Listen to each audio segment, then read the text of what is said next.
हे बघा, पेशंटच्या खोलीत गर्दी आणि गोंधळ अजिबात करू नका. त्याच्यामुळे पेशंटलाच त्रास होणार आहे. आम्ही आहोत ना, आम्ही काळजी घेतोय. अहो नका काळजी करूत. प्लीज तुम्ही सगळ्यांनी बाहेर जा, प्लीज. आजी नका काळजी करूत. आमची ही नर्स आहे ना 24 तास तुमच्या नातवाची सेवा करायला.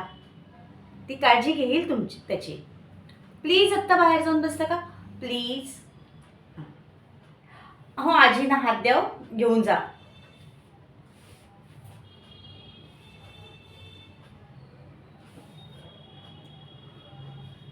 नेहा, डॉक्टरांनी सांगितलंय पेशंटला 24 तास शुद्ध येता कामा नये.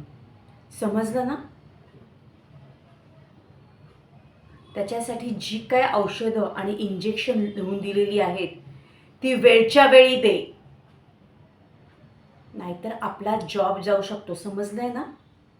आणि हो, रिपोर्टर्स आणि पोलीस या रूममध्ये फिरकता कामा नयेत.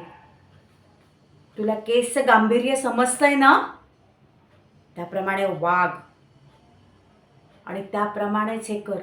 कोणालाही इथे आत येऊन देऊ नकोस. समजलंय?